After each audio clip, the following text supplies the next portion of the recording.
IPL की सबसे consistent team Chennai super Kings पिछले बार के आईपीएल में प्लेऑफ के रेस से हो गई थी बाहर। क्या हुआ था गलती, क्या उन्होंने भुगता था पूरा खामियाजा, पूरी तरीके से इस वीडियो में आपसे बताने वाला हूं कि चेन्नई सुपर किंग्स जिन्होंने 10 बार फाइनल्स तक का सफर, प्लेऑफ्स तक का सफर तय किया है, लेकिन पिछले सीजन में बेहतरीन टीम होने के बाद भी फंगल और लैग करते हुए नजर आए थे। तो गाइस उन्हीं के बारे में हम लोग बात करने वाले हैं। और गाइस सबसे पहले लोग बात करने वाले हैं पहले चीज के बारे में जहां पे चेन्नई सुपर किंग्स की दिक्कतें हो गई थी, वो था बैटिंग का क्राइटेरिया। अब काफी लोग कहेंगे भाई बैटिंग का क्राइटेरिया, बैटिंग में क्या चेन्नई ने की, काफी चीजें सही चल रही थी, चेन्नई की बैटिंग तो बहुत ही सही दिख रहा था, लेकिन ऋतुराज के साथ कोई इनका पार्टनर देखने को मिला था। अब अगर बात करिए तो यहाँ पे स्टार्टिंग में सचिन रविंद्र के साथ यहाँ पे चेन्नई सुपर किंग्स ने शुरुआत किया था, लेकिन सिर्फ इकलौते ऋतुराज गायकवाड़ ही थे जो कि एज अ ओपनर अच्छी बल्लेबाजी एक तरफ करते चले जाते। सचिन रविंद्र स्टार्टिंग के 2-3 मुकाबले अच्छे खेले थे, फिर 4-5 मुकाबले लगातार इन्होंने गड़बड़ खेल दिया।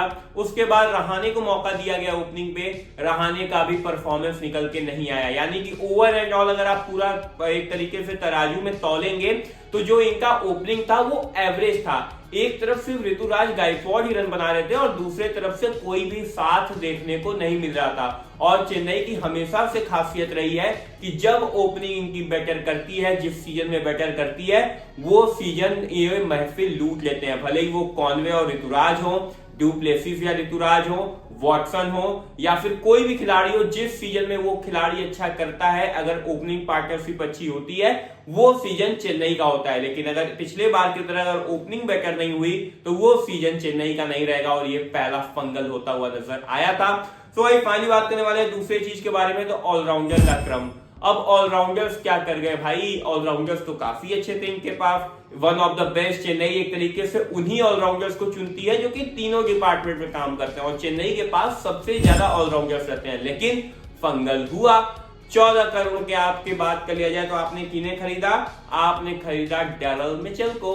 अब डेरल मिचेल इनके टीम में आए तो आए, लेकिन टीम को ही नाश करके चले गए। अब काफी लोग कहेंगे भाई डेरल मिचेल को उतना चांस नहीं दिया, लेकिन चांस मिला, परफॉर्मेंस नहीं निकल के आया, 0 निकल के आया।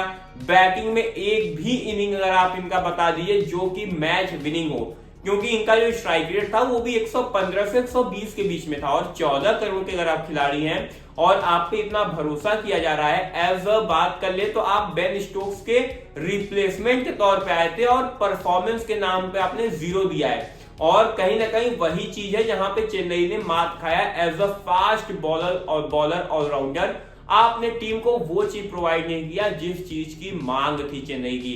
अब वही चीज यहाँ पे निकल के आया था। और ऑलराउंडर के तौर पे अगर बात कर लिया जाए तो इनसे अच्छा फिनिशिंग टच निकल के नहीं आया, बॉलिंग भी बेटर नहीं किए।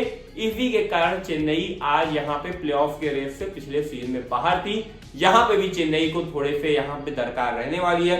अगले चीज के बारे में हम लोग बात करें, लेकिन उसके पहले बात करें टेलीग्राम को फॉलो कर लीजिएगा, क्योंकि आज 9:30 बजे लगभग हम लोग लाइव आएंगे।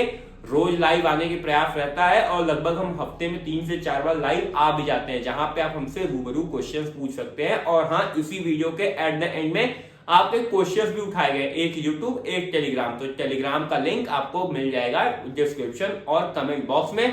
फटाफट से टेलीग्राम को ज्वाइन कर लीजिएगा। और हाँ, जो मैं फंगल बता रहा हूं नेक्स्ट वीडियो में वो कैसे भरेगा, कौन कौन से प्लेयर्स को टारगेट करना है, वो भी मैं आपको बताऊंगा।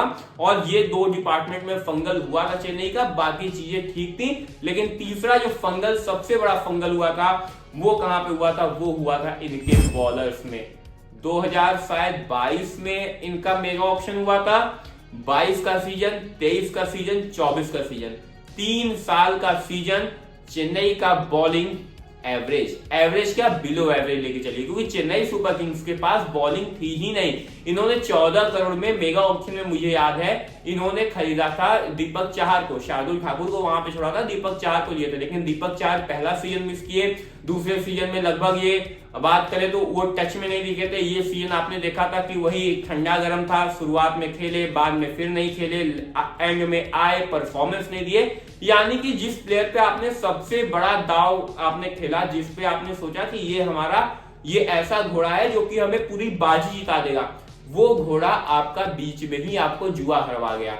सेम वही चीज हुआ, दीपक चाहर परफॉर्मेंस के नाम पे 0 दिए, टीम ने किया सबसे ज्यादा भरोसा गया समझ लिए तेल लेने, और पूरा चीज यहाँ पे चेन्नई का हो गया दिक्कत। और दूसरे शार्दुल ठाकुर को इन्होंने पिछले बार के ऑक्शन में खरीदा था, सोचा था वो 2021 में जैसा चैंपियन बने थे शार्दुल ठाकुर का वो डेथ बॉलिंग वाला परफॉर्मेंस आएगा, कुछ नहीं निकल के आया, जीरो परफॉर्मेंस इनकी तरफ से निकल के आया।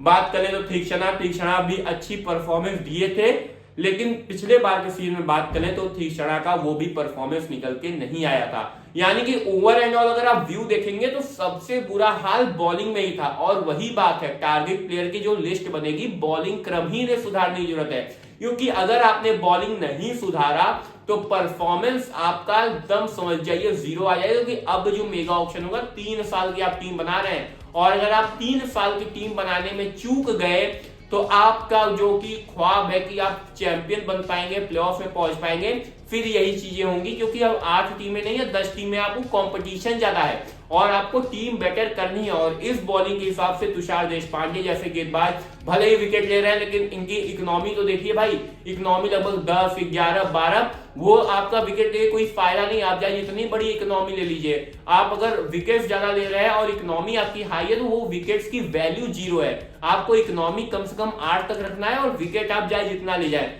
वो चीज तुषार देशपांडे नहीं कर पाए। सिर्फ एक पथिराना थे जो कि इनकी गेंदबाजी का क्रम अकेले भार पे लेके चले थे, लेकिन बेचारे वो भी पिछले सीजन के एंड में आते आते वो भी चोटिल होने की वजह से वो भी हो गए थे रूल आउट। और वही चीज सामने निकल के आई थी, जब तक पथिराना इनके पास थे वो अकेले दम पे बॉलिंग को संभाल रहे थे, चेन्नई मैच जीतती चली जा रही थी, फ्लूइड तरीके से जीत रही थी। लेकिन एट द एंड में जब आरसीबी से वो डू और डाई वाला जो सिचुएशन आया था, वहां पे पथिराना थे नहीं इनके पास, और वहीं पे फंगल हो गया और टीम हार गई।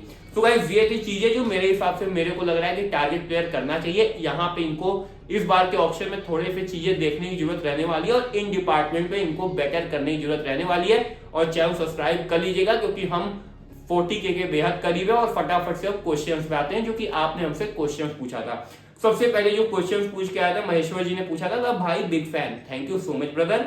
क्वेश्चन इनका यही है कि क्या जसप्रीत बुमराह चेन्नई में आएंगे? बिल्कुल चेन्नई में ये नहीं आएंगे, क्योंकि मुंबई इंडियंस इनको करने वाली है अपने टीम में रिटेन। दूसरे क्वेश्चन की बात करें तो रघु जाट जी का क्वेश्चन आया, क्या ऋषभ पंत चेन्नई में आ सकते हैं? इनकी मैनेजमेंट ने साफ कर दिया दिल्ली कैपिटल्स की कि ऋषभ पंत कहीं नहीं जा रहे और वो हमारे साथ टिकने वाले, यानी ना जसप्रीत बुमराह आपकी टीम में आएंगे न ऋषभ पंत आपकी टीम में आएंगे। ये दोनों प्लेयर अभी अपने ही डिपार्टमेंट वाले टीम से खेलने वाले हैं। तो गाइस ये थी वो न्यूज। आप अपने कमेंट बॉक्स में जरूर पूछिएगा। एक कमेंट यहाँ से उठेगा, एक टेलीग्राम से उठेगा, टेलीग्राम पर भी जाके फॉलो कर लीजिएगा। तो चलिए उसको फिलहाल वीडियो एंड करते हैं अपने एनालिसिस के साथ।